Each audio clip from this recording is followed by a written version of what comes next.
Bonjour tout le monde, bienvenue à Dealer de Wheels. Aujourd'hui, premier épisode. Je me trouve dans un lieu atypique sur l'univers du deux roues. J'ai mon invité. On va dire bonjour à monsieur Thibaut Benacchio. Bonjour Thibaut. Salut Martin. Enchanté de te recevoir aujourd'hui. Très content que tu sois le premier podcasté Dealer de Wheels. J'ai fait un petit récap que les éventuels auditeurs pourront écouter avant sur pourquoi j'ai créé Dealer de Wheels.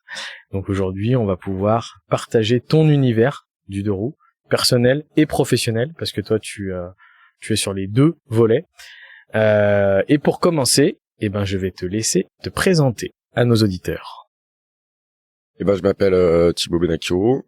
Je suis le cofondateur de Cargo Cult, donc qui est à ce jour un coffee shop, bar et atelier moto. Ok. Très bien. On va commencer du coup par parler un petit peu de toi évidemment, avant de parler du côté professionnel. Et moi, ce que j'aimerais savoir, c'est comment les deux roues sont arrivés dans ton monde. Dans mon monde. Déjà, c'était deux roues. C'était le vélo. Moi, j'ai fait du vélo avec mon père depuis que je suis enfant. Donc, il m'a appris à les monter. On les bricolait. Je montais mes vélos moi tout seul quand j'étais ado. Et après, la passion de la moto, ça arrivait un petit peu plus tard parce que mes parents, moi, j'ai pas eu le droit d'avoir de mobilette ou de scooter ou de 50. J'ai pas eu cette chance. Cette chance-là, c'était interdit. J'ai quand même eu la chance. J'ai fait de la conduite accompagnée. Mes parents m'ont payé le permis à 18 ans. Et moi, j'ai toujours regardé la Formule 1, les grands prix avec mon père depuis que je suis gamin. Il y a une passion de l'auto chez nous, donc avant c'était quand même le côté automobile. Et après, quand j'ai vu qu'il y avait le MotoGP, j'ai commencé à regarder le MotoGP en fait. Et je trouvais vachement moins ennuyeux parce que la Formule 1, tu passais des heures devant la télé pendant certaines années. Ça l'est toujours un petit peu aujourd'hui, mais c'était des grands prix dans les stands, quoi. Donc et après la MotoGP, tu regardais, ça durait 45 minutes. C'était passionnant. Ça. Tu te rappelles un peu quel âge t'avais ? Quand j'ai commencé à regarder le MotoGP, ouais. J'avais 18, je pense, j'avais 18. Ouais, donc c'était 18, tardivement. Ouais, c'était tard parce que il y avait pas cette culture, il y a pas eu cette culture moto chez moi. J'ai toujours été passionné des motos où je regardais, non, peut-être un petit peu avant le MotoGP, mais j'ai pas eu ça dans ma famille, en fait. Donc c'est moi qui me le suis, on va dire, qui ai développé cette passion-là tout seul, quoi. Poster dans ta chambre de moto ? Non, voiture. Non, c'était voiture, tu vois. Voilà, la couette et les draps Ferrari, quoi, tu vois, voilà. Mais non, j'ai eu ça tardivement, et puis en fait c'est de se rendre compte que après j'ai passé mon permis. Donc moi j'ai eu mon permis voiture à 18 ans et j'ai passé mon permis moto à 23 ans, parce que de toute manière c'était interdit chez moi. Donc j'ai dit je le passe, mon code il est encore valable. Tout seul, du coup, il y a pas de copains, parce que on se rend compte dans l'univers de la moto, souvent aussi, ça se motive entre potes à passer. J'avais les copains, ils avaient les 50 et les scouts, donc moi je conduisais un petit peu, ils me faisaient conduire ou j'étais derrière eux, mais le permis tout seul. Ouais, le permis tout seul, j'étais tout seul, quoi. Tout seul, et puis après, c'est venu, première bécane, 3,5 DR. Ouais. Avant, souvenir du permis? Bien passé, facile, difficile. Permis, ouais, écoute, j'étais plutôt à l'aise, mais j'étais plutôt à l'aise en circuit. Après le plateau, c'était un petit peu plus difficile pour moi. Et puis c'est surtout qu'en fait, j'étais pas assidu. Donc en fait, j'oubliais de prendre des rendez-vous. Quand c'était la période, quand c'était l'été, en fait, j'oubliais de prendre les trucs. Oh, y a pas de place avant un mois, quoi, tu vois. Donc en fait, j'ai régressé un petit peu. Ce que t'avais appris où t'étais bien, tu reprenais la moto pour faire tes parcours qui étaient quand même un petit peu difficiles sur le lent. Et du coup, j'y arrivais plus, quoi. Ouais. Donc j'ai dû mettre. J'avais commencé l'hiver. Je pense que j'avais dû faire une première session. Je m'étais motivé un petit peu sur le printemps. Et après l'été, j'avais pu avoir de date et j'ai dû l'avoir en 6 mois, tu vois.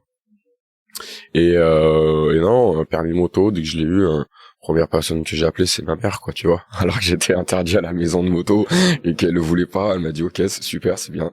Bravo, Top. mon fils. Exactement. Et après, bah, grâce à ma mère, il y avait le mari d'une de ses amies qui vendait un 3,5 DR dans, j'habite à Miribel à côté, là, dans le même village que chez mes parents, là. Donc, en fait, il m'a dit, ah, mais t'es le fils de Marie-Catherine. Bon, bah, je te la vends moins cher, je te la vends pas 2 fois moins cher, mais quasiment, quoi, tu vois, mais c'est toi. Bon, bah, ok.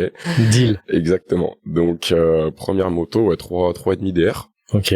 Et, elle était en enduro. Je l'ai montée en supermoto. Et puis là, après, j'ai commencé à me passionner, mais à la démonter. J'ai mis une ligne dessus, j'ai mis une ligne inox, j'ai démonté le carbu, j'ai appris à faire les carbus, alors que j'avais aucune compétence, tu vois, là-dedans, mais je faisais tout moi, quoi, tu vois. Comme pour les vélos, t'aimais bien mettre les mains Ouais, dedans, voilà, quoi. c'est ça. J'ai appris de moi-même, et puis tu te renseignes un petit peu. T'allais sur Internet, alors il y avait vachement moins de documentation qu'aujourd'hui, mais tu tombais sur les forums, les machins, tu trouvais les quantités d'huile, comment faire une vidange. En plus là-dessus, tu vois, il y avait un réservoir, si je dis pas de bêtises, t'avais un réservoir poutre avec un réservoir d'huile avec dans le cadre dedans, donc t'avais 2 endroits pour faire ta vidange. Tu vois, c'était pas un truc non plus très très facile et commun à des motos par exemple vachement plus simples d'aujourd'hui. Et donc 3,5 DR je garde, et là je m'achète un 500 XS de 77 qui est derrière, là ma première moto que j'ai retapée, et puis là bah après voilà le custom, au début voilà la mode du café racer où à l'époque se faisait, tu vois, à l'époque bah c'était un peu les seuls prépas qui faisaient, c'est parce que c'était ce qui est un peu le côté course, tu vois, de coursifier ta moto. Donc tu dis bah je vais faire une prépa, un café racer, et en fin de compte bon bah non, tu changes de style, ah non il y a ça ressemble trop à une autre moto que t'as déjà vue, non je vais faire différemment, je vais faire ça. Et après j'ai tout fait moi-même, tu vois, à part la selle que j'ai fait faire chez un sellier parce que c'était pas mon domaine, mais tout le reste j'ai fait moi, quoi. Donc ça, et qu'est-ce que j'ai acheté d'autre après T'étais quel pilote moto, enfin pilote ou quel conducteur moto? Ça allait fort? Bah ouais, tu vois, je sais pas, j'ai toujours aimé rouler vite comme en voiture. Ouais. Donc ouais, le supermotard, je l'ai monté en supermoto pour apprendre à tourner, et puis à avoir un peu les limites de la moto. Quand tu te mets des glisses, tu vois, des petites glisses au début, tu te dis oulala et tout, qu'est-ce que j'ai mal fait? Ok, il y a un trou sur la route, j'ai pas regardé correctement, je suis passé là, ça allait pas, et puis des fois bah tu te fais des petites frayeurs, hein. Je me suis déjà mis des tout droit, hein, tu vois, mais ça va, j'ai rien touché. Mais avec celle-là, bien sûr, t'arrives beaucoup trop fort, tu freines, putain, ça va pas passer. Bon. Ouais, Mais non. des bonnes frayeurs, des souvenirs de bonnes frayeurs? Ah, et puis quand elle était en enduro, je me suis mis un high-side, tu vois, je me suis mis un high-side tout seul dans un chemin, beaucoup trop fort, mais je me suis relevé, j'avais rien, une petite griffe sur le casse devant, bon, ok, ça va. Et puis si t'es tout droit des fois sur des routes, tu vois que ça va pas passer, bah tu regardes, t'analyses comme en vélo, hop, tu redresses la moto, c'est un champ, tu vas tout droit, tu mets les 2 pieds par terre. Mais non, à part avec celle-là au début, après bah si, quand ça glisse, tu vois un petit peu de derrière, mais non, des grosses frayeurs, on va dire que la frayeur, elle vient plutôt des autres personnes quand tu conduis tous les jours, en fait. Et les gens qui voient pas, tu vois, cette semaine, je suis venu au boulot, sur un trajet, 2 voitures qui te voient pas, ça déboîte sans clignotant, sans rien, tu le regardes. Le monsieur ou la dame s'excuse, tu vois, tu lui dis, mais frérot, en fait, c'est pas ça, tu vois, tu déboîtes, tu mets rien, donc c'est plutôt des frayeurs, on va dire au quotidien quand tu prends la voiture avec les autres. Au bout d'un moment après quand tu roules vite, on va dire que t'es concentré, tu vois, c'est des frayeurs, donc limite s'il se passe quelque chose, t'es préparé, tu vois. Ouais, t'es pas dans un truc où tu vas prendre la route le matin, tu sais, t'es inattentif ou quoi, il y a un gars qui va te déboîter devant toi, tu fais pas attention, bah ouais, ou c'est ton chemin de tous les jours, de toute manière c'est sur ces accidents que t'as le plus d'accidents, quoi, sur tes trajets quotidiens. Ok. Sur les motos, là, du coup, t'as des amis qui te rejoignent un peu, tu commences à rouler avec d'autres personnes? Ouais, il y a un de mes potes de vers chez mes parents, un pote d'enfance qui était plus âgé que moi, tu vois, quand je connaissais du collège ou des potes de potes, qui passe son permis et qui m'a vu avec mon 500 quand je roulais avec mon 500. Vas-y, on commence à rouler ensemble. Et puis on nous parle d'un événement qui s'appelait les pots cargo. Donc balade de moto ancienne, etc. Le premier, je sais plus quand ça devait être. Tu te rappelles comment ça t'est arrivé aux oreilles? Ah bah ouais, les ouais. réseaux sociaux de l'époque ou non Bah non, réseaux sociaux, il y avait Facebook, donc ouais. il devait y avoir peut-être un événement Facebook, mais non, on allait boire des coups à Croix-Rousse dans un bar où c'était un peu motard. Il y avait un gars qui était assez cool, Nico, qui par la suite j'ai racheté une moto. Motard aussi, super sympa. Le gars avait une marque de moto avant, il faisait du custom, donc tu sais, tu rencontres des gens, tu discutes, ah c'est toi qui faisais ça, putain, mais j'ai vu cette moto il y a tant de temps. Il m'a dit bah ouais, je l'ai fait, c'est moi qui l'ai fait. Et donc et il nous parle de cet événement-là qui allait avoir une sortie moto un jeudi soir. Donc on se dit qu'on y allait tous les deux et mon pote avait pris du taf, pris un nouveau taf où il finissait tard le soir. Et il m'a dit bah Thibaut, je pourrais pas venir. Et moi je dis bah qu'est-ce que je fais? J'y vais pas, je connais personne. Est-ce que j'y vais? Bah je dis allez vas-y, j'y vais. Donc là, première rencontre avec Jean, qui est aujourd'hui mon associé. Et donc c'est Jean qui organisait... C'est Jean qui organisait, avec un autre de nos potes, Jérémy, et puis je crois qu'il y avait aussi... il devait être... pour moi, ils étaient 3-4, il devait peut-être y avoir Domis aussi, ou en tout cas, voilà, ils avaient monté un petit truc. Et moi tout de suite bah je me présente, je vois que sur la route il faut bloquer un petit peu la route, il faut faire un petit peu la circu, et moi c'est inné, tu vois, de filer un coup de main quoi. Donc bon mood, bonne rencontre, ça se passe super bien. Et donc dès le premier Pokergo tu proposes ton aide ou ils ont besoin de ouais, ça s'est fait, le feeling se fait tout de suite quoi. Carrément, ou en tout cas à partir du deuxième, j'étais vraiment là pour les aider, pour encadrer quoi, tu vois. À ce moment-là, tu fais quoi dans la vie? Je travaille dans le bâtiment, moi. J'ai fait, avant de monter Cargo, j'ai fait mes études dans le bâtiment. J'ai fait une licence. J'ai fini avec une licence. J'ai bossé 10 ans dans le bâtiment, conducteur de travaux, chargé d'affaires. Donc j'ai fait ça pendant 10 ans. Tu bossais pour une boîte? Ouais, j'ai bossé pour plusieurs boîtes. J'ai fait du gros œuvre, du tout corps d'état. La construction, du neuf, de la rénovation, voilà, donc okay. Pour suivre les travaux, faire le lien entre vraiment les papiers, on va dire le côté archi qui va dessiner, et puis après les gars qui vont exécuter sur le chantier quoi, conducteur de travaux, chargé d'affaires. À ce moment-là, tu te rappelles, t'es bien dans ton boulot, tu vas là-bas pour ta passion dans la moto, t'as pas forcément d'envie de prendre un virage professionnel? Non, moi j'évolue toujours dans mon poste. Je dois avoir quel âge là? Je dois avoir 25 ans. Je gagne bien ma vie.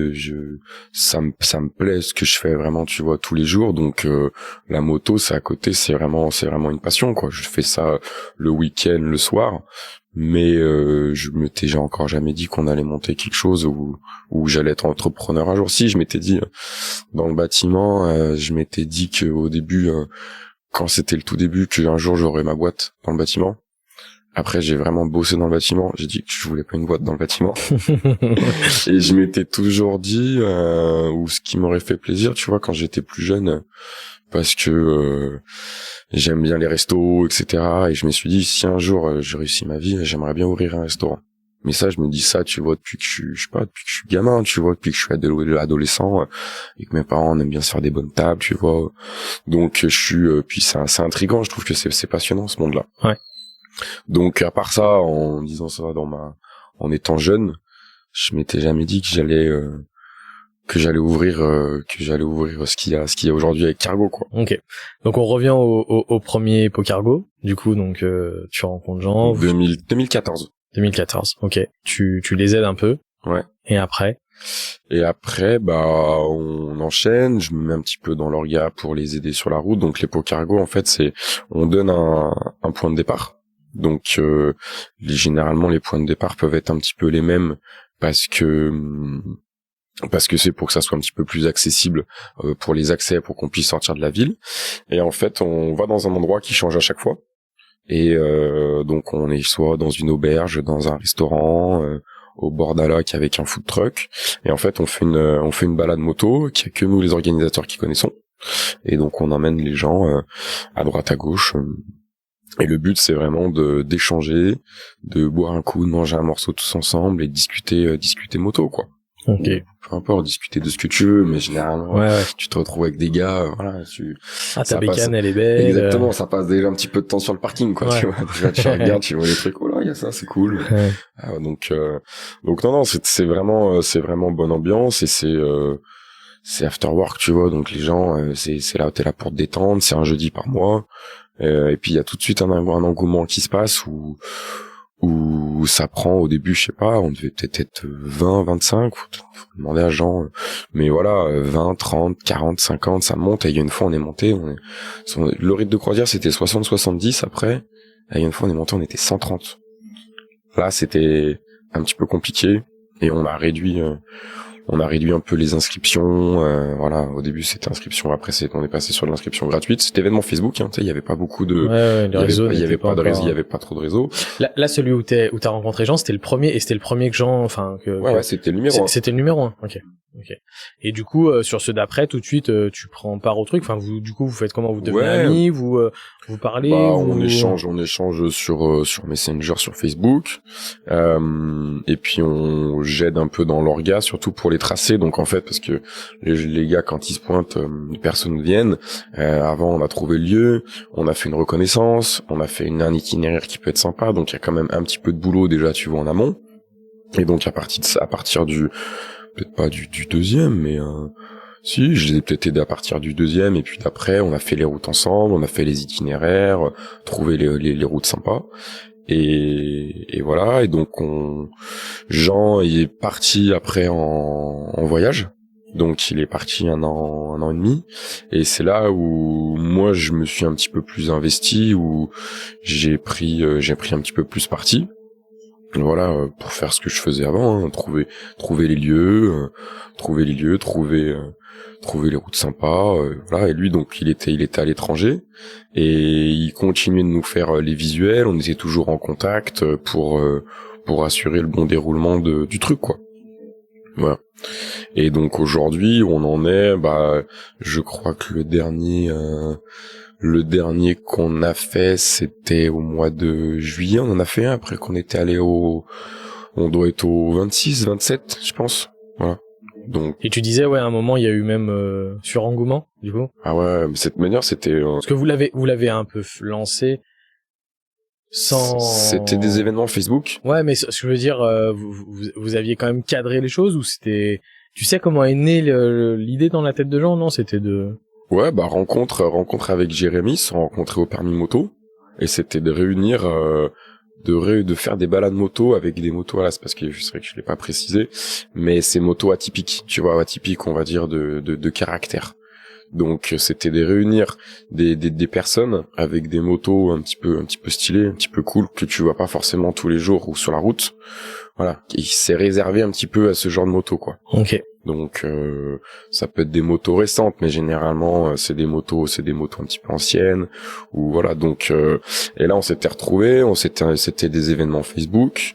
On est monté, il y avait un rythme de croisière, on faisait 60-70, et il y a une fois on était 130. Donc 130, il y avait des motos modernes, des motos plastiques, on va dire, tu vois. Donc malheureusement, ça rentrait pas trop dans le cadre. Et puis nous déjà, on n'était pas du tout assez pour encadrer le truc. J'imagine bien si on a doublé le volume déjà quand tu fais la route, etc. Il y en a qui faisaient un petit peu n'importe quoi sur la route qu'on connaissait pas, parce que bon, quand on connaît les personnes, c'est bon, tu vois. Mais quand tu connais pas, et à partir de ce moment-là, on a levé le pied, on a dit bon ouais, un peu débordé par le succès. Et puis vu qu'en plus, tu sais, on a accueilli chez quelqu'un, on a accueilli dans un endroit, donc là l'endroit nous permettait on n'était pas limité en termes de place pour mettre les motos, mais on avait fait venir quelqu'un pour nous faire à manger. Je l'ai appelé au dernier moment, je lui ai dit en fait on va se retrouver, on va pas être 70, là il y a 120, 130 inscrits, donc je sais pas, il faut que tu nous trouves quelque chose, quoi. Donc elle a dit t'inquiète, c'est bon, je gère. Mais heureusement, tu vois, on a eu le lieu, et surtout la personne pour la restauration qui a joué le jeu et qui était ok, et qui a eu les capacités de le faire, quoi. C'était rendez-vous non, c'était. Si, c'est ça, c'était à Villefranche, à Mécanique Galerie, ouais. Ouais, Mécanique Galerie, le premier, c'était au mois de juin, il faisait super beau. Donc on avait un grand parking derrière, c'était parfait. Mais ouais, et là on s'est dit que non, c'était trop. Donc à partir de ce moment-là, on a fait inscription gratuite. Voilà, donc limité à 50, 60 personnes. Et puis après, là, aujourd'hui, pour des soucis d'organisation et que les personnes viennent bien, ou en tout cas de s'engager comme d'hab auprès des restaurateurs chez qui on a accueilli, maintenant c'est inscription payante. Voilà, on fait une petite formule, tu viens, c'est généralement prix coûtant avec ce que le restaurateur nous demande, voilà, pour manger un morceau, boire un coup, et puis au moins comme ça, généralement autour de 20 euros. ouais, 15-20 euros, et au moins comme ça, nous en fait, moi j'ai 45 inscrits, le gars qui vienne pas, voilà, le restaurateur, je lui bloque 45 places, je lui paye ses 45 places, point. Et non, il est pas venu. Après, généralement, il y a un petit message, quand c'est plein, tu refais un post, ça peut s'échanger les places, les gars se débrouillent. Et puis comme ça, c'est vachement plus facile pour nous, tu vois. Tu réserves un nombre de places. Déjà, on sait qu'aussi on est 50, c'est moins dangereux sur la route.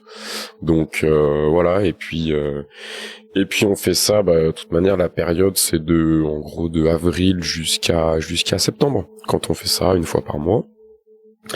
Et donc la suite des choses avec Cargo, Jean, ils s'en occupent toujours un petit peu à distance. Ouais. Il revient de voyage au mois de décembre. Je sais plus l'année, mais au mois de décembre, il nous dit les gars, faut qu'on monte un truc autour de la moto. J'ai vu plein de choses pendant mes 1 an et demi de voyage, j'ai plein d'idées. Bon, ok. L'Australie, l'Asie, et puis voilà, la culture café, parce que de base Cargo, avant qu'il y ait le côté bar, c'était vraiment le côté coffee shop, tu vois. On est passionné de café, donc voilà, coffee shop à l'anglo-saxonne.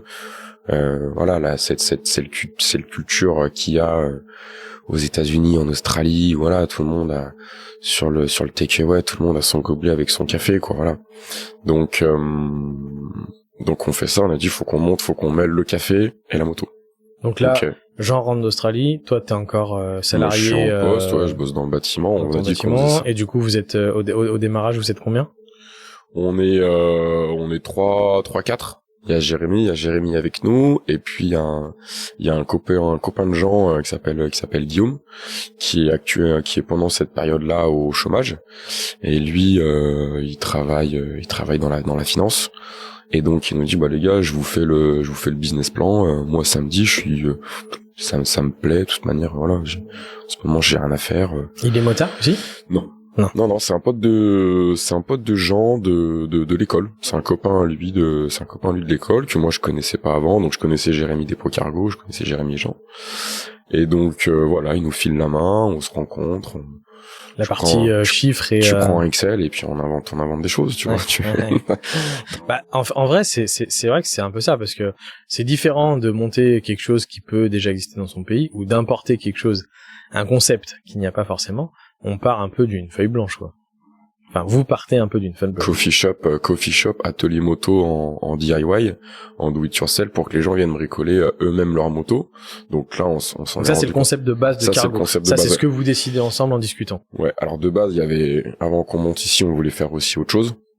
On voulait donner on voulait avoir un petit peu plus grand et proposer d'autres services, voilà. Donc plus grand en superficie. Ouais, plus grand en superficie que ce qu'on a actuellement, proposer d'autres services, mais sauf que trouver massage thaïlandais. Ouais, voilà, c'est ça. Pole dance, club, tout ce qui fonctionne. Ouais, voilà, c'est ça, salle de tripot. Et non, et en fait trouver un espace, en fait, si tu veux, quand on monte le business, on se dit voilà, on veut faire plein de choses, et donc après vu que c'était vraiment une création, on s'est adapté par rapport au local qu'on a trouvé. On a visité plein de trucs. Et après tu t'adaptes. Donc en fait, on a revu un petit peu le projet. Parce que du coup, c'est pas si simple que ça, trouver un local, j'imagine, entre la superficie, les prix, moto, le lieu. Tu veux mêler de la moto, du café avec un atelier. Déjà, on est en France, donc pour expliquer ça aux gens, qu'est-ce que vous voulez faire, tu vois. Donc après, on en rencontre pas d'autres soucis, mais tout ce qui est assurance, etc., l'administratif, oulala, mais vous êtes un café et un atelier de moto. Ou alors les gens ils avaient jamais vu ça, tu vois. Ouais. Donc alors que quand t'es dans les pays étrangers, vous avez recherché à l'époque quand vous établissez un peu ça, si ça existait déjà en France, il y en avait d'autres dans d'autres villes? Non, vous avez pas recherché. Si, on a cherché. Si, vous avez cherché. Si, ça existe pas. Ouais. Ça existe pas. Donc vraiment cet univers là où tu mêles les deux activités mêlées, ça n'existe pas.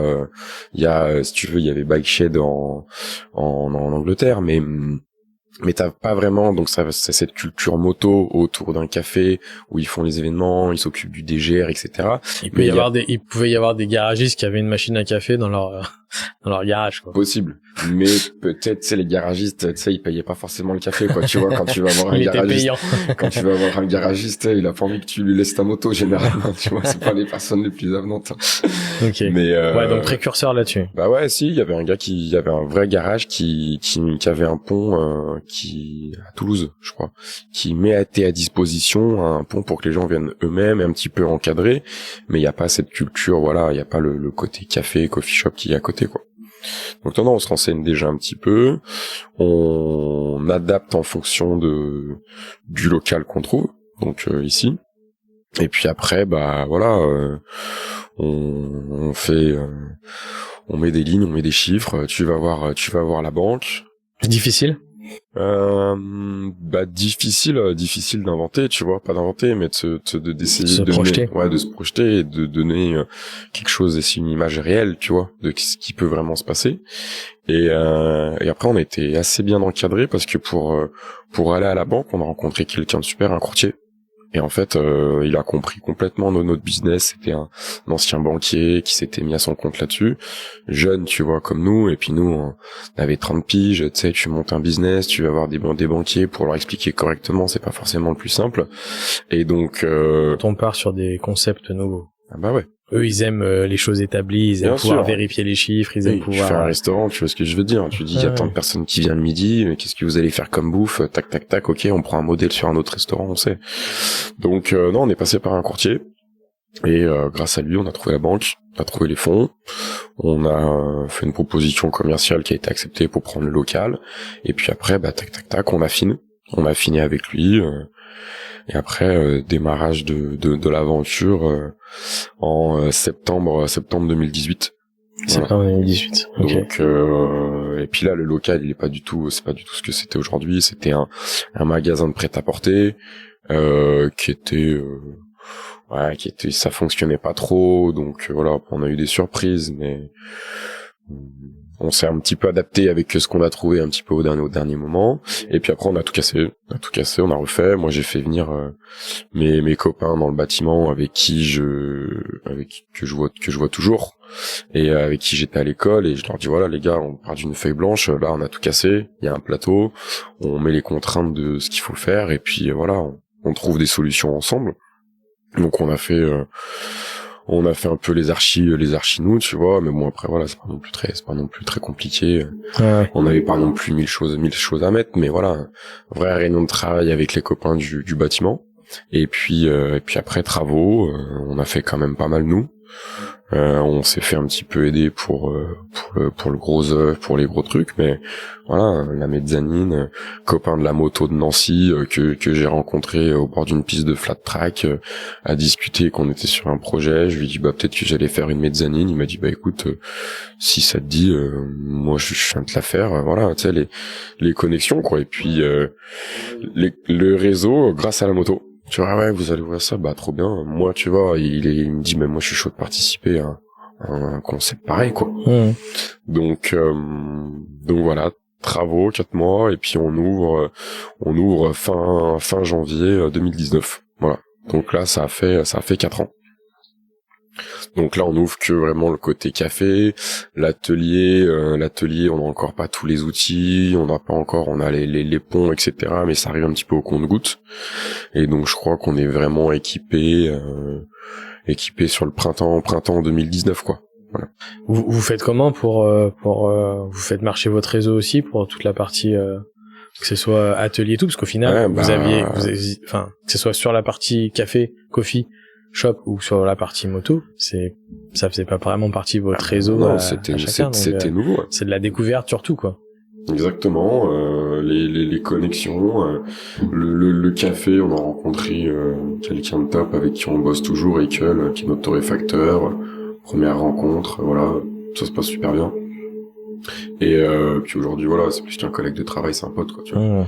Mais voilà, on se fait entourer, on rencontre les bonnes personnes. La moto, c'est moi, hein, je fais l'atelier, t'inventes qu'est-ce qu'on a besoin, qu'est-ce qu'on va avoir besoin, tu vas sur les sites, tu te renseignes, tu regardes, ok, ça comme matos. Et puis et donc on monte tout ça, et ouais, au printemps, et puis après on commence à faire un petit peu de com. Gros investissement du coup sur la partie la partie travaux, comme c'est un peu le réseau, de toute façon, ça j'imagine que voilà, vous avez pu donner la main, vous arranger. Mais si on parle du coffee shop, mettre tout en place, ce premier bar, ce premier coffee shop, parce que c'était pas un bar à l'époque, et la partie atelier, c'est gros investissement. C'est un investissement relatif, ouais. C'est l'investissement on va dire, nous, c'était nos économies de l'époque, tu vois. Vous avez fait un prêt ou pas? Ouais, bien sûr. Ouais, vous avez fait un prêt. On a fait un prêt. On était donc, du coup, pour la partie travaux et pour le matériel, ou? Tout, ouais. Ouais. On a fait un prêt global pour l'ouverture vous avez passé par scindé en deux? Vous avez fait qu'un seul prêt? Non, on a fait un seul prêt. Et donc là, dans l'association, donc, il y a Jérémy. Est-ce que c'est des chiffres que vous communiquez pas, ou c'est des choses que... Non, moi je vais te dire non, mais je vais te donner, j'ai pas besoin de donner de chiffres, tu vois. Mais donc Guillaume qui nous a fait tout le business plan, qui était son métier, il nous a dit en fait les gars, moi je crois en votre projet. Est-ce que vous pensez que je peux rentrer, que je peux participer? Donc nous déjà ça a été une manière, tu vois, de le remercier pour tout le taf qu'il a fourni, parce qu'il nous a fait un taf de malade. Et puis en fait, ça c'est des choses qu'on voit pas mais qui sont et c'est surtout que nous en fait on a mis toutes nos économies. Donc en fait, lui, il allait arriver, et ça allait nous faire un petit bagage en plus en termes d'argent pour pouvoir aller emprunter plus. Donc on a dit, écoute, déjà, c'est normal, avec plaisir, tu vois. Donc là, vous êtes 4. Donc là, officiellement. Voilà. Et donc ça nous permet de pouvoir emprunter, tu vois, un petit peu plus, quoi. Mais en gros, la banque, pas de souci pour le prêt? Non, parce qu'on a passé avec le courtier, et que lui, grâce à lui, il a super bien bossé, il a compris notre projet, il allait voir les personnes qui connaissaient, en fait, parce que lui, c'était un ancien banquier, il avait déjà tout le réseau, donc c'était facile pour lui. Et puis en fait, ouais, grosso modo, on a été 3 à mettre toutes nos économies, quoi, tu vois. Donc plus important côté coffee ou côté non, ça se vaut. Après, le plus gros, c'était les travaux, tu vois. Ouais. C'est qu'en fait, là, on se rend pas compte, mais en surface, il y a 90 mètres carrés avec 30 mètres carrés d'atelier. On a tout refait, on a tout cassé, on a refait toute l'électricité, on a fait une création de mezzanine. Donc, le plus gros du budget, c'était les travaux, quoi. En plus, le travaux, vous êtes soumis à un ERP, du coup. Ouais. Donc, vous avez quoi? Vous avez eu visite, non, en fait, tu te mets juste aux normes. Moi, j'ai été conseillé, j'ai fait marcher mon ancien réseau avec un archi, pour respecter, donc déjà accessibilité handicapée pour les WC. Donc voilà, il y avait aussi ça, en fait, qui était complexe, tu vois, de le mettre pour faire quelque chose qui soit grand. Les unités de passage pour les sorties en cas d'incendie, etc. Et puis après, c'est un dossier à la mairie que vous envoyez, et ils valident derrière. Ouais, non, t'as des normes, en fait, à respecter. C'est-à-dire que tu te renseignes, il y a des unités de passage par rapport à ta capacité d'accueil. Ouais. Voilà. Mais vous avez pas eu de contrôle? Non, parce qu'on était aux normes. Tu peux te faire contrôler, mais nous, en fait, on s'est mis aux normes avec l'archi, tout ce qui est issu de secours, etc. Les électriciens, ils nous ont mis les trucs aux normes.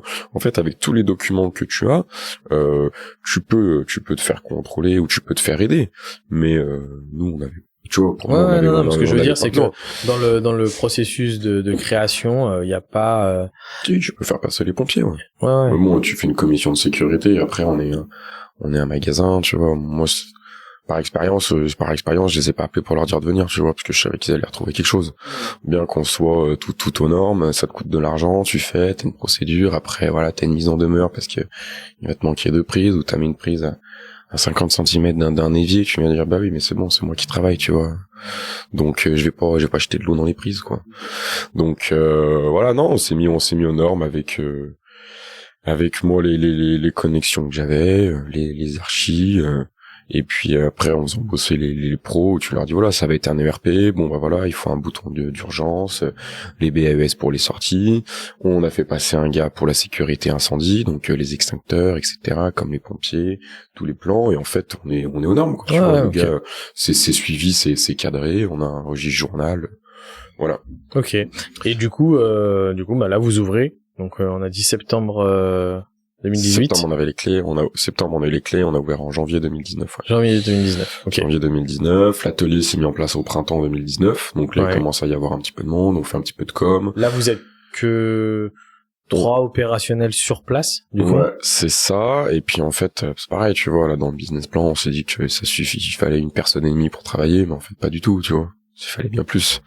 Donc tu te rends compte de plein de choses. Et après, ouais, on passe vite à deux et demi en fait, tu vois. On pensait à 1,5, en fait on est passé à 2,5. Voilà, donc là, moi, je quitte mon activité dans le bâtiment sur le premier semestre, fin du premier semestre 2019, pour me consacrer ici, tu vois, à plein temps. Et L'emplacement, donc, du coup, on n'en a pas parlé. C'était c'était un peu votre dernier, un des derniers que vous avez vu, mais du coup quand même hyper stratégique. Parce que pour expliquer, vous êtes quand même placé. Je te laisse expliquer. on est à Saxe, ouais, donc on est dans le quartier historique de la moto à Lyon. Donc aujourd'hui, il reste encore quelques concessionnaires. On est 150 mètres avant sur l'avenue Jean Jaurès, juste avant Saxe. Et donc si tu veux, le projet de base, on était plutôt sur quelque chose dans le premier arrondissement, voilà, de Lyon, donc vraiment au centre-ville, où il y a l'hôtel de ville, pour voilà créer vraiment quelque chose. Et on s'est dit, bah si on va ailleurs, il faut qu'on ait un coup de cœur. Et là, quand on est venu ici, on a eu un coup de cœur. On a vu que il y avait vraiment un gros potentiel en termes de travaux. Il y avait vraiment quelque chose qu'on pouvait faire, mais il y avait du cachet. Voilà. Il y avait vraiment le bâtiment de 1930, voilà, et on a senti qu'il y avait une vraie âme, qu'on pouvait vraiment faire quelque chose. Et donc ça, au début vraiment activité coffee, la partie atelier ça commence à marcher à partir de l'été, un petit peu de monde, mais c'est dur à mettre en place. Les gens ont du mal à comprendre que il y ait les deux activités. Même des potes à nous, tu vois, du genre qui font de la moto, des potes à nous qui font de la moto, ils pensaient pas à venir à Cargo pour faire leur truc. Explique justement pourquoi. Pourquoi vous avez créé cette partie atelier dans le concept du coffee shop. Déjà c'était pour mêler les deux activités, tu vois. C'est cool. Et c'est surtout pour arrêter de faire les vidanges sur le trottoir, tu vois. Moi, j'ai toujours eu un petit garage où je me suis toujours débrouillé droite à gauche chez mes parents, j'ai toujours un truc, mais quand t'habites en ville, bah en fait, si tu veux faire ta vidange toi-même et que tu sais faire, en fait, t'as pas le lieu. Donc le but c'était vraiment de donner la possibilité aux citadins, aux gens de la ville, d'avoir la possibilité de bricoler eux-mêmes, de faire leur mécanique eux-mêmes sur leur moto. Donc s'ils savent faire, ils se débrouillent, hein, comme là le do it yourself. Et après s'ils savent pas faire, ils sont encadrés. Donc ce qu'on propose, c'est que il y a un coach, un mécanicien, avec son diplôme d'état, voilà, c'est vraiment encadré, qui vient avec toi pour t'apprendre. Donc tu vas payer quasiment le même prix que si t'allais chez un garagiste classique, mais le but en fait c'est que tu payes d'apprendre, et en fait c'est que tu reviennes après faire toi tout seul. Donc. Et puis on est dans une époque où le do it yourself fonctionne très bien. On voit que surtout sur le bricolage, sur. Ouais, mais ça, nous, on était précurseurs parce que c'était avant le confinement, tu vois. Tout le monde s'est inventé ça, tu vois ce que je veux dire. Alors il y a une explosion au confinement. Non, je suis d'accord. Mais on commence à avoir, bien même sûr. au moment où vous commencez, on commence à avoir émergé des gens qui montrent ce qu'ils font seuls sur les réseaux. Sur les réseaux. Moi, je me rappelle d'un jeune. Qui était passionné de 206, si jamais un jour il écoute ce podcast, il a une petite dédicace pour lui, mais qui change une courroie de distribution et qui se filme, quoi, et sa chaîne explose, et voilà, parce que il le faisait lui-même et qu'il expliquait ce qu'il faisait, quoi. Ok. Mais oui, et puis après d'être encadré, donc voilà, d'être aidé, c'est surtout ça en fait, de donner la possibilité à quelqu'un qui a envie de faire aussi, de pouvoir faire soi-même. Avec toute ma, tu vois, ça c'est un petit peu à la carte, quoi, tu vois, si tu sais faire, t'as envie de bricoler, il y en a qui ont envie d'apprendre. Non, ils disent non, moi je m'en fous, je viens, je vais regarder en fait vite fait, mais en fait moi c'est juste pour ma culture, quoi. On reste dans l'univers des motos custom de caractère ou ça s'ouvre à toutes les motos? Non, ça s'ouvre à tout, tant qu'il y a pas trop d'électronique à faire dessus, et que tu vois qu'on n'est pas sur des motos trop récentes où t'es obligé de brancher la valise, tu vois, pour les diags, etc. Mais après, non, c'est ouvert à tout le monde, dans notre capacité aussi, tu vois. On a toujours été plusieurs mécaniciens, tu vois, à faire, dans notre capacité de savoir faire.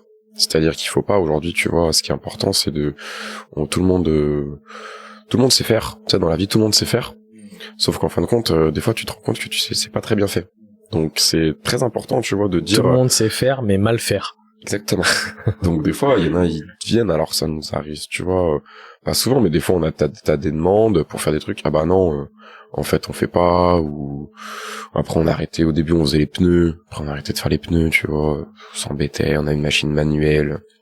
Mais non, on trouve toujours des solutions où tu vois que la moto, en fait, le gars, il arrive, la moto, elle est éclatée par terre, je lui dis, oula, déjà, avant de faire, j'aimerais faire ci, ça. Je lui dis, bon, ok, si tu veux, mais d'abord, on va faire l'entretien de ta moto. Parce que moi, si tu passes par chez moi, je te laisse pas repartir avec une moto comme ça, quoi. Donc, c'est cadrer un petit peu les gens, l'expliquer. Et puis voilà, il y a des cours collectifs aussi. Donc, on fait des cours collectifs animés par pareil, on est par plusieurs mécanos sur des thèmes qui sont à la fois très simples, qui peuvent être la partie cycle, comment entretenir ta moto, parce qu'il y en a plein qui se posent ces questions-là, sur des trucs un petit peu plus poussés, moteur, on a déjà ouvert un moteur, tu vois, pour montrer vraiment comment fonctionne le mécanisme d'un moteur 4 temps. Après, jeu aux soupapes, réglage carbu, speed fourche, l'électricité, comment fonctionne toute la partie électrique, tu vois, d'un moteur d'une moto, voilà, avec des petites pannes, comment essayer de trouver tes premières pannes quand ta moto elle démarre pas, d'où est-ce que ça vient, voilà, se servir d'un multimètre. Voilà, on fait un petit peu de tout. Et non, ça c'est cool. Ça c'est cool, il y a toujours un petit peu de monde. Généralement, là c'est bien, les gens qui viennent, donc là c'est qu'ils ont déjà envie d'apprendre, ils sont passionnés. Mais voilà, et tu te rends compte que il y en a dans les personnes que tu fais venir, il y en a qui sont beaucoup plus à l'aise, tu vois, qui comprennent, et puis il y en a d'autres qui sont un peu moins à l'aise avec les outils. Donc voilà, c'est ouvert aussi à tout le monde. Voilà, on a juste mis un peu les limites, tu vois, quand on a fait jeu aux soupapes, alors c'est pas grand chose, tu vois, mais jeu aux soupapes, réglage carbu, on a mis, tu vois, d'habitude c'est ouvert à tout le monde, on a mis niveau intermédiaire. Faut que t'aies déjà compris, tu vois, un minimum comment fonctionne la moto pour faire ça, et que t'aies un petit peu déjà la jugeote de la mécanique, quoi. Non, mais ça c'est intéressant. Du coup, vous êtes vraiment dans l'idée d'apprendre aussi aux gens. Ça c'est bien. Je trouve. Bah bien sûr. C'est pas juste un atelier où vous posez, ils payent, ils font avec un méca. Ah bah non. Vous avez aussi cette idée de donner un peu de connaissances aux gens, et par les cours, voilà. J'imagine sont encadrés par des mécaniciens, par des...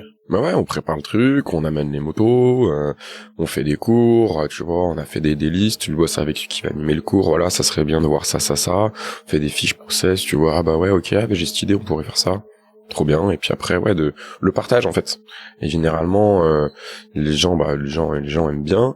Et il y a toujours, tu dis, est-ce qu'on va réussir à meubler? Est-ce que ça va faire suffisamment de temps? Et puis en fin de compte, tu discutes des heures. Le cours il est fini. Ça reboit une bière tous ensemble. Et puis en fait, le cours, ça dure pas le cours. C'est plus un cours, mais t'as discuté en fait avec le gars une heure derrière, quoi. De toute façon, tout ce qui tourne autour de l'univers du deux roues, je pense qu'à un moment, il y a une bière dans l'histoire. C'est possible. Ah, nous, c'est ce qu'on a compris, du coup. Tu vois, c'est ce qu'on a compris, c'est ce qu'on a développé. c'est la phase de nous. Exactement, le dev. Et après, tu vois, même sur les cours, on est même allé plus loin, toi, tu y as participé, on a fait des cours de soudure. On a fait des cours d'initiation à la soudure. Petite dédicace à Clément. À Clem Beaujois. Et donc l'électrode enrobée, voilà, t'apprends comment souder. On faisait ça le soir en plus. Et voilà, et puis c'est pareil. C'est des gens qui, du genre Clem, on s'est rencontrés, je pense au DGR peut-être une fois. Il m'a dit, les gars, vous avez ça, moi je serais chaud je suis soudeur, j'ai envie de partager ça, de faire découvrir. Et les motards aussi. Motard, bien sûr. Et de faire partager ça. Aux gens. Bon, ok, vas-y, on met ça en place, il est venu, on a bossé, tac, c'est du gagnant-gagnant, mais si tu veux, c'était vraiment, il y a même pas de truc d'argent, tu vois, on s'est payé parce que forcément, nous, il y a eu un investissement, il y a eu des coûts, mais final, tu vois, ça nous rapportait plus de la transmission de savoir. Ça nous quoi. rapportait rien, tu vois, mais c'est en termes d'argent. Ce que ça nous rapportait, c'est que les gars, ils étaient contents. Tu venais. Et puis ça fait parler de cargo. Bien sûr. Et puis ça développe le réseau. Vous aviez commencé à faire des supports à casque, on faisait de la récup, tu vois, ce qui était trop cool, tu vois. L'écologie, elle est là, tu vois. Nous, on est dans l'écologie, on fait de la moto à carbu, mais par contre, on fait des porte-morteaux avec des vieilles chaînes et puis des couronnes. On pollue, mais on jette pas les pièces. Exactement, tu vois. Donc c'est ça l'écologie, tu vois. On n'en même pas à la décharge. Donc non, c'est cool et tu vois, c'est pareil, c'est le partage, tu vois, des rencontres avec des gens et puis des gens qui sont passionnés et qui du coup voilà, un univers de passionnés, tu partages. OK. Le côté coffee du coup à côté, ça parce que faut le dire aussi, c'est un métier.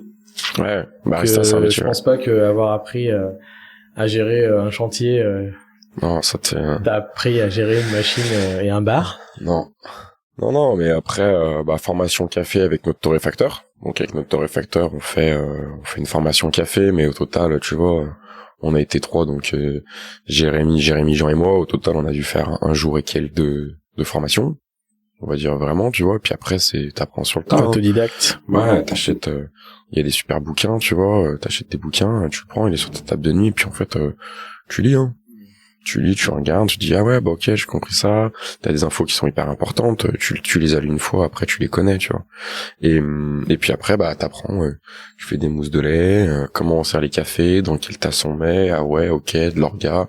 Puis après aujourd'hui t'es efficace, bien c'est comme dans tout, c'est ça avec l'expérience que tu apprends, mais voilà vraiment apprentissage sur le tas quoi. On est aucun de nous était du métier du CHR du café hôtel restaurant quoi. On n'a pas fait de formation là-dedans. Vous sortez pas d'une école Non. Vous avez pas fait de formation à côté pas du tout. Okay. Donc on a fait les formations hygiène sécurité, on a fait tout ce qu'il fallait faire, mais c'est pas les 2 jours que Jean il a fait dans la salle que ça lui apprend à tenir un restaurant ou un bar. Donc on apprend sur le tas.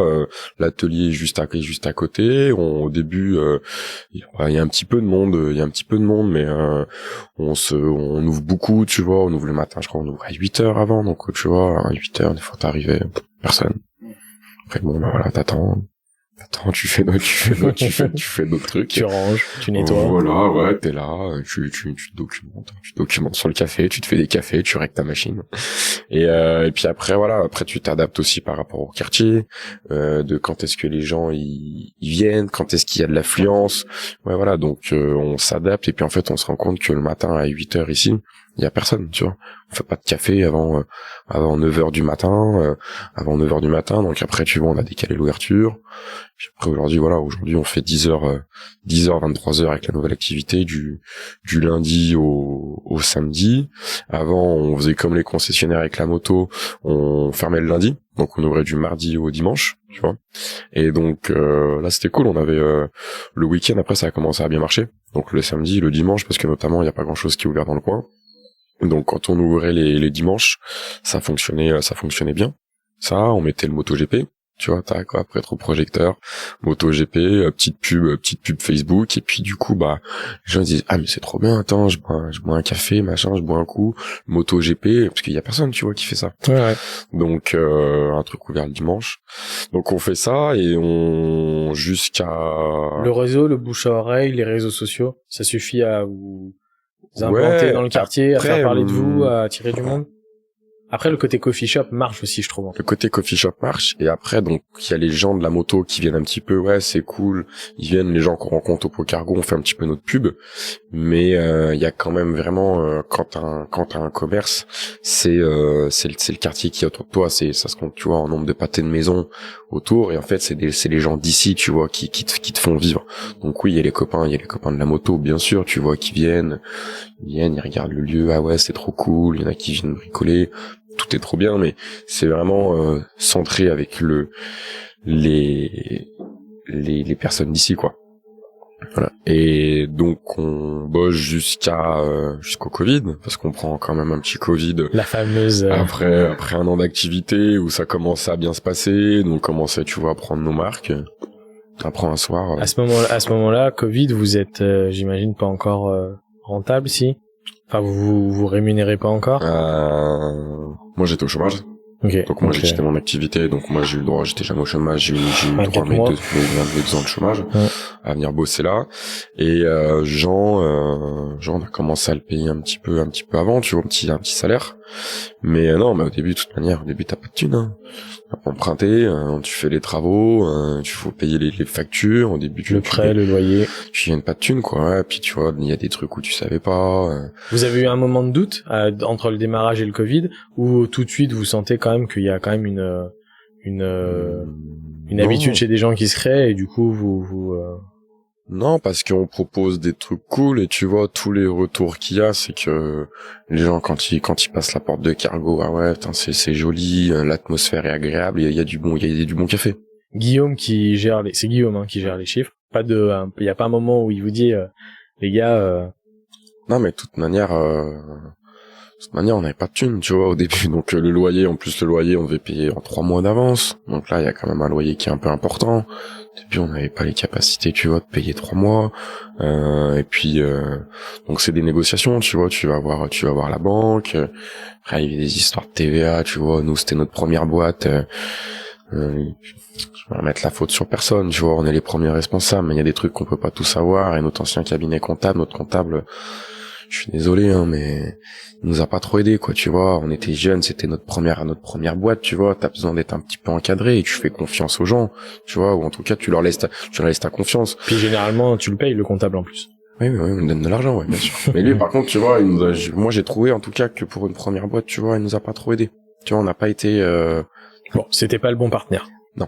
Et donc, du coup, ouais, puis surtout quand il y a des histoires de TVA et qu'un jour, tu vois, il y avait un trou d'argent, tu vois. Tu reçois un petit courrier en te disant Donc non, c'est surtout qu'en fait il faut payer demain, quoi, tu vois. On fait comment? Ah, tu trouves des solutions. Donc le but, tu vois, le parcours de l'entrepreneur. Exactement. Donc moi ça va, j'avais déjà pas mal l'habitude dans le bâtiment avant, tu vois. Donc le but c'est de trouver des solutions. Il y a un problème, faut trouver une solution. Voilà. Jean, il faisait aussi, tu vois, un petit peu ça parce qu'il avait plein de cartes dans son ancien métier. Donc voilà, sur de l'événementiel, sur des trucs, en fait, c'est de trouver des solutions. Donc un petit peu des doutes au début sur les économies, tu vois, sur ce qui va se présenter par la suite, comment un petit peu tout gérer, parce que au début on n'en gagne pas, on commence à en gagner un petit peu au bout d'un an, tu vois, on est flat. Ouais. Donc, et là le Covid arrive. Bam. Exactement. Mon petit Covid, moi je bossais, je pense qu'ils nous l'ont annoncé parce qu'avant le Covid, avant que ça soit vraiment, tu sais, qu'on soit vraiment confiné, ils nous ont fermé les restaurants, genre ils ont fait l'annonce à 20h, ils ont dit ce soir vous fermez à minuit et demain vous ouvrez pas, quoi. Moi j'étais en train de bosser, moi je faisais la ferme, je crois, ils ont annoncé le truc. Je crois que c'est notre ancien mécano, il m'appelle, il me dit Tib et tout, t'as vu ce qui se passe? Bah, je dis non, je t'appelle, je dis moi j'étais au taf là. J'avais ferme les restaurants. Je dis comment ça et tout. Donc là, tac, attends, je raccroche, je documente, ouais, annonce, ce soir, fermeture des restaurants et des bars, minuit.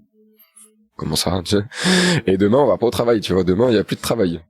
Bon, t'appelles les potes tout de suite, ce que tu fais, gros, on va boire une bière, parce que là, ils vont nous interdire de boire des bières, tu vois. Et donc, bon, bah, qu'est-ce qui se passe? Bah, de toute manière, on était dans l'attente, hein, les 4-5 premiers jours, avant qu'ils nous disent qu'on était confinés. Ouais, on savait pas ce qui allait se passer, quoi. Et puis, là, Covid fermé, à partir du mardi, je crois, ils nous ont confiné le mardi. Tu vas plus au travail, quoi. Alors, tu vas plus au travail, donc ça veut dire tu fais il y a plus de carte bleue qui rentre ou de liquide qui rentre ici, mais par contre, le loyer, les factures, tu dois quand même les payer, quoi. Ouais. Bon. Donc là, la problématique de tous les entrepreneurs français. Voilà. Donc là, voilà. Donc, bah, comment on fait? Bah, là, je sais pas, tu sais. Puis, on a eu les aides, ils nous donnaient, on a eu 1500 balles par mois, t'imagines bien que ça payait pas le loyer. Et, donc là, on fume toutes les économies, quoi, tu vois, qu'il y avait avant de faire un PGE, mais là, tu te dis pas quelle solution on va avoir. Et donc là, on avait déjà un petit peu en tête, nous, de décliner avec, dans le quartier où on est, dans le 7e, là, d'ouvrir un petit peu plus tard et d'offrir une offre plus type bar. Parce qu'on se rendait compte que les gens venaient chez nous le soir et ils voulaient boire une bière. Donc au début, on avait que la licence petite restauration, donc on les faisait toujours manger, tu vois, un petit truc pour pouvoir boire une bière, et généralement les gens on les mettait dehors alors qu'ils voulaient rester dans le lieu. Donc on s'est dit attends, il y a quelque chose à faire. Et donc là, le Covid, en fait, toute cette période-là, ça nous a permis de mettre en place les licences. Bon, on avait déjà réfléchi, tu vois, un petit peu avant, mais les 3 mois quand on a été fermé, ça nous a permis de bosser, en fait, tu vois, de bosser à plein temps, et puis se débrouiller, d'anticiper le futur. Ouais. Donc, oui, fallait que ça serve à quelque chose. Bah, bien sûr. Autant que ça serve à quelque chose, tu vois. On nous interdit de bosser pour de vrai, bah, on va bosser différemment. Donc, développement, quelle solution on a, comment tu veux gagner plus d'argent. Avec Guillaume qui repasse, sur les calculs, oui. Et puis, en fait, on se rend compte mais il y a pas besoin d'en faire beaucoup des calculs, tu vois. Une fois qu'on a fait le plus dur, là, une fois qu'on a tout, en fait, oui, il va y avoir un petit peu d'investissement, il va y avoir de l'opérationnel en plus où il y aura des personnes qui vont travailler, mais...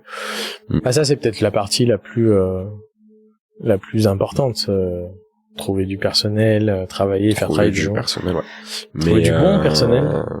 Ouais, mais même nous, tu vois, avant qu'on mette en place la licence, nous, on n'avait pas de salariés, on était avec Jean tous les deux, il y avait que nous qui bossaient, quoi.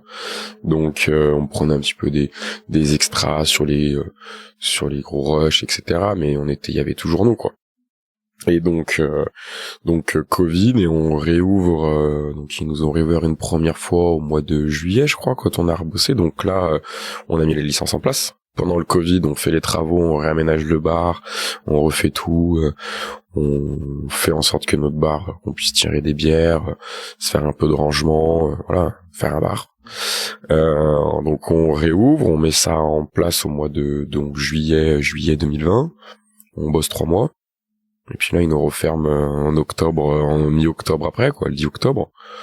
Retour. Voilà. Donc là, le retour, et c'est surtout que là, ils nous ont dit, oui, vous allez fermer 2 semaines. Donc nous, par rapport aux soucis de mètres carrés, on se dépêche, on déplace l'atelier dans le fond pour avoir plus de place à l'intérieur, pour avoir plus de capacité d'accueil, parce que t'étais limité en fonction de ton espace. Les mètres carrés, t'avais le droit de recevoir tant de personnes. Donc on s'est dit, on va enlever l'atelier. L'espace qui soit aménagé ou pas, l'espace il est là, les tables sont ici, tu vois, comme ça on pourra accueillir autant de personnes qu'avant, vu qu'on a plus d'espace. Et là, fermeture, quoi, tu vois. Donc là, fermeture pour de vrai, pas de date de réouverture, quoi. Donc moi au début, les 3 premiers mois, je me souviens la première fois quand on a fermé, Jean était un petit peu plus inquiet que moi, tu vois, mais j'ai dit non, t'inquiète, c'est bon, ça va marcher avec la licence de ce qu'on va mettre, ça va aller. Et la deuxième fois, moi, j'étais un petit peu plus inquiet. Je me suis dit, et lui, ça allait. Il m'a dit, non, mais c'est bon, ça a marché pendant 3 mois, ça va remarcher. Je lui ai dit, ouais. J'ai dit, mais quand est-ce qu'en fait, on va pouvoir rebosser, quoi, tu vois. Et donc là, on a quand même pris une petite fermeture de 9 mois, quoi. Donc, voilà. 9 mois de plus. 9 mois de plus. Et puis après, là, réouverture en juin 2021. Et donc là on rebosse, on avait déjà embauché quelqu'un, donc là on était 3. Et puis après on a embauché. Quand vous êtes séparés d'un associé? Ouais, on s'est séparés d'un associé, je sais pas, 6 mois, 1 an après l'ouverture. Donc toute cette période-là, Covid, où on va dire, tu vois, les vrais gros soucis, il les a pas, tu vois, c'est d'autres soucis, tu vois, mais on était déjà 2, en fait, quand il y a vraiment eu Donc là, quand vous réouvrez après le second confinement, ouais. Vous êtes tous les deux avec Jean, plus un salarié, et derrière Guillaume qui gère tout le backup. Et puis là, en fait, on se rend compte que là, le bar, les gens, dès qu'ils ressortent, il y a de l'engouement, quoi. T'es pas aller boire des coups au bar, pas avec tes potes ou manger au restaurant pendant 9 mois. On en revient à cette fameuse bière. Voilà, il y a du monde tout de suite. Donc ça c'est cool. Ouais, et puis ils ont été privés. Donc quand tu prives quelqu'un, tu vois. Donc là ça marche tout de suite. Et puis après, nous, nouvelle organisation, voilà, tu réapprends encore un autre métier, d'être efficace, de l'efficacité au travail pour les gars avec qui tu bosses, optimiser l'optimisation. Voilà. L'optimisation sur de l'opérationnel. Vous vous rendez compte quand même que la partie du coup coffee bar maintenant devient plus importante que la partie ouais, ça l'a toujours été. Tout du long. Ça l'a toujours été. Même quand il y avait que le coffee. Ouais, le coffee rapportait plus d'argent, la partie atelier parce que déjà donc il faut s'en occuper. Donc ça prend du temps. Donc quand on passait beaucoup d'heures derrière le bar à servir des cafés, t'es pas en train de t'occuper de l'atelier, tu vois, à côté. Donc voilà, mais c'était toujours, si tu veux, il faut le voir comme un complément d'activité. Et quand il y avait du monde, en fait, ça nous permettait. Qui fait partie de votre ADN. Bien sûr. Et c'est surtout qu'en fait, ça faisait partie de nous faire, ça nous permettait de faire des grosses journées, en fait, tu vois. Il y avait une journée qui était cool, tu vois, sur le côté coffee shop, on faisait des bonnes journées. Dès qu'il y avait une belle presta ou qu'il y avait du monde à l'atelier, boum, ça nous faisait, tu vois, un step-up, et on sait pourquoi on avait fait une belle journée, parce que les deux étaient réunis au même moment. Voilà. Donc sur du lycée, sur une moyenne, le côté coffee shop nous a toujours rapporté plus d'argent. Ok. Là, du coup, l'atelier est parti derrière. Et du coup, avec le bar, vous agrandissez tout à fait. Vraiment. Maintenant qu'il n'y a plus les restrictions Covid, enfin du moins qu'elles retombent, vous développez vraiment plus la partie bar et la partie. Ouais. Mais l'atelier, on l'a déplacé, donc il y avait ça, mais c'est qu'on avait surtout aussi, il y a Clément qui était là, donc on le louait avec un de nos mécaniciens, où lui, voilà, il est soudeur, il fait plein de choses. Il y a toujours une activité un petit peu derrière, où il était toujours été, cette partie de derrière, ça a toujours été vivant. Au début, c'était une salle, il y avait un espace pour pouvoir poser, entre guillemets, boire ton café. Voilà, après, il y a eu différents mécanos qui sont venus, ça a été loué, ça a toujours été exploité. Et après, on s'est dit, en fait, l'atelier, c'est brillant, t'es là, nous ça va, ça nous dérange pas, mais bon, même nous, tu vois, je fais une vidange de boîte, tu vois, l'huile de boîte, là, quand elle a 50 000 ou 100 000, là, elle a jamais été faite. Même nous, tu vois, ça nous dérange, quoi, tu vois, au bout d'un moment, donc, et on s'est surtout rendu compte que quand Clem, qui bossait de ouf, donc, soudeur, disqueuse, faire du bruit, tu vois, que ça soit un vrai atelier, quand il était derrière, en fait, on n'entendait rien.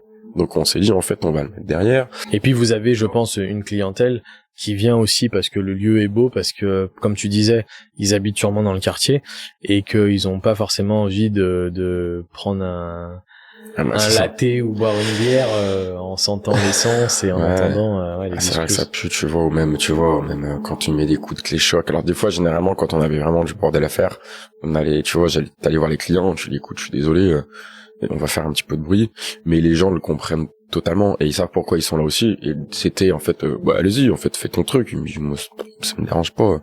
Il m'a dit, bon, ok, moi, il y en a, ça les dérange, ça les dérange. Je sais pas, va boire ton café ailleurs. Hein. Mais non, on l'a mis derrière et c'est beaucoup plus simple pour nous. On a gagné de la place. Derrière, tu peux faire du bruit. Ça sent moins l'essence. On peut ouvrir. On est dehors. On peut démarrer les brels dedans. Il y a une extraction, tu vois. Donc c'est vachement plus confortable. Et puis ouais, plus de place, plus de personnes que tu peux accueillir à l'intérieur, quoi. La seule différence, je pense, pour l'avoir vécu il y a quelques jours avec quelqu'un qui est venu là et qui connaissait pas, c'est que c'est moins visible par rapport à avant. Ouais. Tu vois, lui, il est rentré dedans, il savait pas que... Ah oui, je vois qui il savait pas qu'il y avait un atelier moto par la com, ou tu vois, il est pas venu pour ça. Il est venu plus pour le coffee bar et tout. Et la petite différence, c'est qu'avant, c'est vrai que tu rentrais, ben voilà, oui, l'atelier était là. Tu voyais les ponts, tu te disais, ah, tiens, qu'est-ce qu'il y a? C'est vrai que là, c'est écrit workshop sur. Faut lire un peu, faut lire et comprendre un peu l'anglais. Faut interpréter. Mais c'est pas écrit, c'est pas de la décoration, tu vois. Il y a plein de trucs, c'est de la déco, mais ça, c'est pas de la déco, quoi, tu vois. Mais oui, après, ça interpelle aussi, tu vois, ça interpelle aussi un peu moins les gens qui sont peut-être, tu vois, moins habitués ou qui savent pas. Dès qu'il y a un curieux, mais c'est trop bien, ou tu vois, il se rend compte, il se pose les bonnes questions, il le voit. Après, oui, c'est sûr que c'est plus mis sous le nez. Ouais. Mais bon, c'est voilà, stratégiquement, j'imagine bien que c'est réfléchi et que voilà, le but c'est de continuer à développer Cargo. Ok. Donc là, on en est à aujourd'hui. On arrive à peu près à aujourd'hui. Vous êtes combien? Aujourd'hui, on est donc on est toujours avec Jean, deux associés, deux salariés à plein temps. Donc 2 salariés à 39 heures. Là, on a pris donc nous, c'est notre grosse période là en ce moment où tu veux, donc vu qu'on est un petit peu plus un bar d'hiver parce qu'on a quand même un bel intérieur, on a une grosse activité sur la période hivernale. Donc là, on a pris quelqu'un pour bosser avec nous sur un CDD de novembre à fin mars. Voilà, 15-20 heures. Donc qui nous permet de bosser à 3, d'amener du confort à tout le monde, de bosser correctement en fait, c'est surtout ça. Et voilà, ça se passe bien, ouvert du mardi au samedi, on bosse vachement plus le soir, mais tu vois, là on se rend compte ces dernières semaines, on a fait des super belles journées, on bosse de plus en plus le midi. Donc sur le midi, on propose des petits sandwichs toastés, des trucs assez cool avec que des produits frais qui sont sur nos planches également, ou tout ça, on a bossé ça pendant le Covid, tu vois. a tout sourcé, le deuxième Covid, ça nous a permis de mettre plein de choses en place qui étaient pas avant. Et des fois on se rend compte que dans la journée on regarde le rapport de caisse, tu vois, on a fait 25-30 sandwichs quoi. Donc ça veut dire que t'as 25-30 personnes qui sont venues manger chez toi aujourd'hui. Donc c'est plutôt cool. Tu vois, avant tu faisais 10 personnes, tu vois, t'en faisais, alors il y a des fois il y a moins de personnes le midi. Mais on était, tu vois, 10 quand tu faisais 15, on était content. Bah en fait pas un resto. Non. Sachant qu'on n'est pas un resto, on propose quelque chose à manger. Ouais. Voilà, donc mais on a bien réfléchi, tu vois, c'est-à-dire que aujourd'hui avec tout ce qu'on fait, on jette rien, tu vois. En termes de bouffe, on a un roulement, on a plein de trucs. Donc c'est aussi cette chance-là, tu vois, on a bien bossé pour que pas de perte, tu vois. Pas de perte, et puis pas de gaspillage, tu vois, c'est quand même important, et surtout aujourd'hui, et voilà, donc on fait des belles journées, et puis voilà, et puis le soir ça marche bien, là l'hiver, le magasin c'est plein, quoi, donc donc c'est cool. Vous avez fait des beaux events pour la Coupe du Monde. Ah ouais, bah ouais, ça c'était incroyable. J'ai revu un gars qui était venu pendant l'Euro 2020 pour le foot, donc il est revenu là et je l'ai vu, putain, on s'est revu là, je discutais avec lui, et je dis putain, c'était quand même incroyable cette Coupe du Monde, les moments qu'on a passé, puis tu vois, le client me dit ouais, c'est vrai, on en rediscute, lui il était là 2 ans avant, tu te rappelles des têtes, tu discutes un petit peu avec les gens, donc ouais, et puis il y a un engouement, c'est incroyable, tu vois. Il y a un autre côté aussi de Cargo, je trouve, que moi je vois étant client ici aussi, c'est la journée, tous ceux qui viennent travailler. C'est aussi je trouve une nouvelle façon de pour les gens, c'est que avec le télétravail et avec les postes en mobilité qui existent maintenant dans le milieu du travail, vous avez aussi la journée pas mal de monde qui viennent caler avec leurs ordi, vous offrez une connexion Wi-Fi, des bons cafés, un endroit où il fait chaud et où c'est agréable d'y travailler, et du coup vous récupérez aussi une clientèle par rapport à ça c'est cool. Ouais, pour moi c'est vraiment pour moi c'est cette clientèle coffee, tu vois, on offre la possibilité, on a un café, on a un vrai lieu de vie. Tu viens le soir boire des bières, ok, mais t'es sur un lieu de vie de détente. C'est bien d'être un lieu de vie de travail aussi, tu vois, les gars ils sont là, tu peux avoir des connexions, il y a des gens qui se rencontrent, tu vois, qui font des trucs ici, tu vois, c'est déjà arrivé, ah ouais, mais tu connais un tel, ah tu bosses là-dedans, donc c'est vraiment même un lieu de vie, tu vois, de partage, tu vois, même dans le partage sur le milieu pro des personnes, donc non, ça c'est bien, et puis c'est une bonne clientèle, tu vois. Les gens, quand ils sont là, tu bosses entre d'être chez toi, et quand tu bosses dans un lieu comme ça va, c'est plutôt agréable. Le cadre, c'est sûr. Le cadre est assez convivial et joli. C'est sûr. Les projets, il y en a. Ouais, les évolutions. Il y en a toujours des projets. Ouais. Les développements. Il y a une exclue qu'on peut avoir sur cet épisode ou. Une exclue, je vais pas t'en donner parce qu'il y a rien de fait, mais bien sûr il y a toujours des projets, que ça soit même dans ce lieu-là, pardon, d'amener du confort au travail, tu vois. Là on se rend compte que des fois on est un petit peu ric-rac en termes de place, ou tu vois, c'est de l'optimisation. Déjà il y a de l'optimisation de confort qui va pouvoir être fait ici. Voilà, pour nous, pour y bosser, et puis également pour avoir peut-être un petit peu plus de place, ouais. Et puis après, non, les projets, il y en a toujours. On sait, une fois que sur l'entrepreneuriat, on a monté un commerce, tu te renseignes, tu sais ce qui se vend, tu sais qui c'est qui a repris tel bar, tel restaurant. Ah ouais, il y a lui là-bas. Ah, ils partent, ils ont fermé. Pourquoi ils ont fermé? Donc t'es toujours un petit peu c'est pas à l'affût, mais t'as plein de sons de cloche qui te reviennent, et avec les copains, voilà, j'ai plein de potes qui sont entrepreneurs aussi dans différents domaines. Quand tu parles avec eux, bah voilà, on a un peu les mêmes connexions. Tu sais, voilà, il y a des sujets de discussion qui peuvent être, qui sont jamais les mêmes. mais qui sont centrés au milieu de quelque chose. Et après, ouais, les projets, on en a toujours. Non, mais les projets, il n'y a pas d'exclus, mais je vais te dire que on va reprendre les pots cargo au mois d'avril. Voilà. Ça, c'est pas du tout une exclue. si, je vais t'en donner 2 d'exclus. On va faire des choses que on n'a pas pu faire en 2022. Ah Avec Jean, on s'est déjà dit que on voulait faire des events qui avaient pas pu aboutir pour X ou Y raison, et qu'on voulait les refaire là sur 2023 et qui étaient en tête de liste. Voilà, il y a 2 trucs. On va redescendre, on n'avait pas pu descendre au saloon chez Jean-Louis à Valence là pour des histoires de météo. Voilà, on veut le refaire parce que ça va être cool. Donc c'est un pot cargo un peu différent. C'est ça, un pot cargo, je pense qu'on fera comme on avait fait en fait cette année là au mois de juin quand on était allé à la bourse moto de chez notre pote Dave, où on part le samedi matin, tac, on prend les tentes, on va là-bas, on jette les tentes, on dort sur place. Donc on va faire ça au saloon, je pense. On a vu pour projet, tout était quasiment calé, ça s'était pas fait à cause de la météo, donc en fait, on va repasser un coup de téléphone, on va ressortir l'event qui avait déjà été fait, c'est ok, c'est déjà tout prévu, quoi. Donc voilà, on en fera un autre, je pense, sur le sujet, sur le thème du off-road. Voilà. En exclu, voilà ce que je peux te dire. Ok.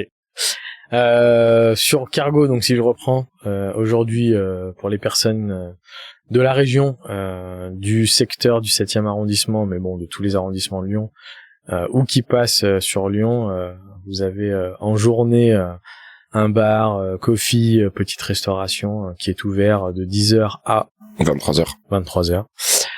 Vous faites également, pendant la période estivale de printemps-été, les pots cargo un jeudi par mois. Un jeudi par mois, ouais. Qui sont donc réservés, on le rappelle, aux motos de caractère.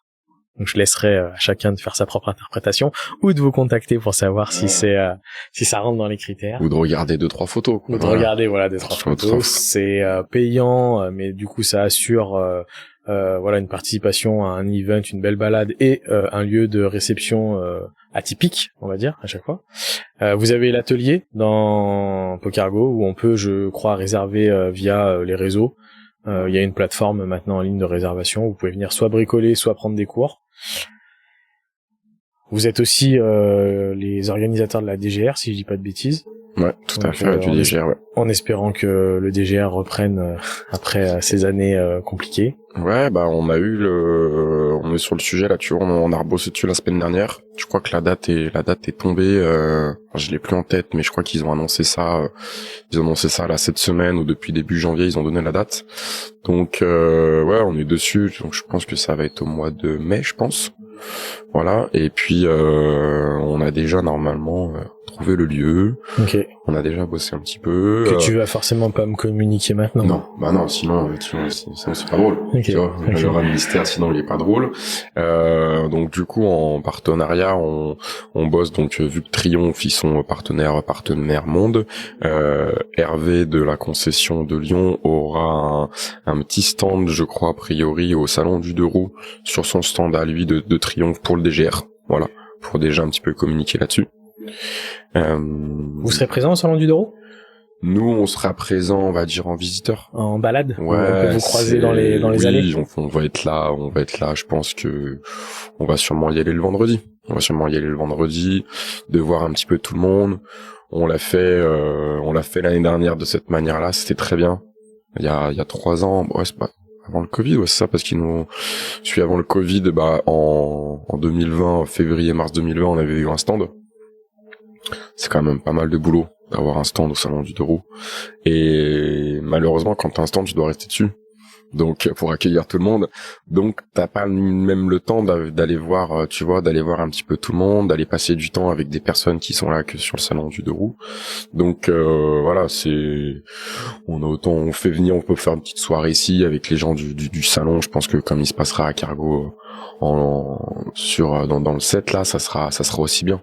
Puis de les faire venir ici, c'est cool aussi, tu vois. Ouais, bien sûr. Comme ça, ils découvrent. L'année dernière, on a vu pas mal de monde. Donc, plutôt en visiteur. Et comme ça, on peut aller voir toutes les personnes qu'on n'a pas l'occasion de voir qui viennent à Lyon, quoi. Ok. Bon, super. Je pense qu'on a fait un peu le tour. de Thibaut Benacchio, co-gérant de Cargo Cult, de sa vie de motard et de surtout ce beau projet que vous avez créé avec Jean et les autres personnes. Même ceux qui sont plus là aujourd'hui sont malgré tout partie prenante de ce beau projet. Donc félicitations à vous en tout cas. Merci de m'avoir partagé ce temps. Ça fait presque 1h15 qu'on papote. Donc voilà, j'espère que les gens qui vont écouter ce podcast auront appris quelque chose. Peut-être que ça en motivera certains dans d'autres villes à créer un concept similaire ou avec des idées de ce que vous avez fait en tout cas. Je pense que l'univers du deux roues a cette particularité de pouvoir se développer à vitesse grand V un peu partout dans le monde et en France. Donc je trouve ça en tous les cas moi génial. Ce que vous avez créé, et si vous êtes les précurseurs là-dedans, bah c'est aussi ce serait aussi une belle récompense, je pense, pour vous.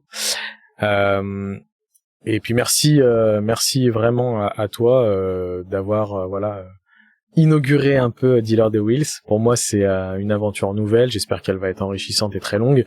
Je le souhaite en tout cas. J'ai déjà beaucoup de monde que les gens pourront découvrir petit à petit. J'ai une petite demande que je voulais faire avec les personnes qui ont un lieu professionnel pour remercier les personnes qui seront arrivées jusqu'à 1h15 et 14 secondes. Cet épisode, il va être diffusé le 15 février. Je me demandais si on pouvait peut-être leur offrir quelque chose entre le 15 février et le 1er mars, s'ils viennent vous voir à Cargo, les nouveaux clients évidemment, en se présentant, en disant qu'ils ont écouté Dealer de Wheels. Bah vas-y, bien sûr, moi je leur offre un expresso. Voilà. Un café, ou je sais pas, il prend un café, il montre qu'il l'a écouté, comme ça Voilà. ça aura fait une vue. Et ouais, bien sûr, je leur offre un café avec grand plaisir, comme ça ils viendront découvrir le lieu et bien puis, sûr. Et puis voilà. Donc présentez-vous à Cargo, rappelle-nous l'adresse. 12 avenue Jean Jaurès, dans le 7e. 12 avenue Jean Jaurès. Métro Saxe Gambetta. Voilà. Si vous avez écouté le podcast, dites-leur que vous venez de la part et de Dealer de Wheels et de Martin. Et comme ça, vous aurez un petit café offert. Voilà. Je vous remercie à tous de nous avoir écoutés. Je vous dis à très bientôt et je te remercie encore une fois, Thibaut. Avec grand plaisir. Allez, bonne journée. Salut Martin.